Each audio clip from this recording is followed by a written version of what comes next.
ଆଜି କ'ଣ ଆଜି ହେଉଛି ପଖାଳ ଦିବସ ମାର୍ଚ୍ଚ 20 ଓଡ଼ିଆ ମାନଙ୍କର ପ୍ରିୟ ପଖାଳ ଦିବସ। ସେଥିପାଇଁ ମୁଁ ବି କିଛି ସ୍ପେଶାଲ ବନେଇଛି। ଏଇଟା ହେଉଛି ବାଇଗଣ ଭଜା। ଆଉ ଏଠି ମୁଁ ରେଡ଼ି କରିଛି ପଖାଳ, ଛୁଙ୍କ ପଖାଳ। ସେଥିରେ ପଡ଼ିଛି ଆମ୍ବ, ପିଆଜ, ଭୃସଙ୍ଗ ପତ୍ର ପଡ଼ିନି ନଥିଲା, ଆଉ ଦହି, କଞ୍ଚା ଲଙ୍କା ଦେଇକି ଆଉ ଛୁଙ୍କ ପଖାଳ ରେଡ଼ି କରିଛି। ସାଇଡ଼୍ରେ ଅଛି କି ମୋର ଚିଙ୍ଗୁଡ଼ି ଭଜା, ଚିଙ୍ଗୁଡ଼ି ଫ୍ରାଏ କରିଛି। ଏଇଟା ଆଳୁ ଭର୍ତ୍ତା, ଆଉ ଏଇଟା ବାଇଗଣ ଭଜା।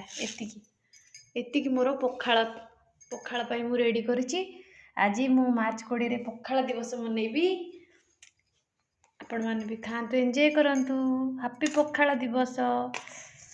ପଖାଳ ଭାତ, କଞ୍ଚା ଆମ୍ବ, ଆଳୁ ଭର୍ତ୍ତା, ଚିଙ୍ଗୁଡ଼ି ଭଜା। ୱାଓ, ଖାଇବା ଆଉ।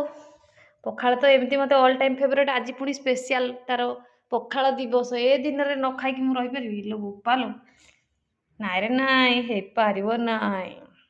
ଖାଇକି ଏନ୍ଜୟ କରିବା, ଦେଖିବା କେମିତି ଲାଗୁଛି। ଚାମଚଟା କାଢ଼ିଦେବା, ଦହି ପକେଇଥିଲି ନା ସେଥିଲାଗି। ଖାଇକି ପଖାଳଟା ବେଳେ ନ ଖାଇବ, ଖରାଦିନ ଲାଭ କ'ଣ? ପିଆଜ କଞ୍ଚା ଲଙ୍କା ପଡ଼ିଯିବ। ଛୁଙ୍କ ହେଲା ପରେ ବି କଞ୍ଚା ପିଆଜ ଦେଇଛି। ଚିଙ୍ଗୁଡ଼ି ଭଜା ଟେଷ୍ଟି। ବାଇଗଣ ଭଜାକୁ କଞ୍ଚା ଲଙ୍କାଟା କାମୁଡ଼ି ଖାଇଲେ ସିନା ମଜା ଲାଗିବ। ବାକି ପଖାଳ ଖାଇଲେ ବହୁତ ଟେଷ୍ଟି ଲାଗୁଛି।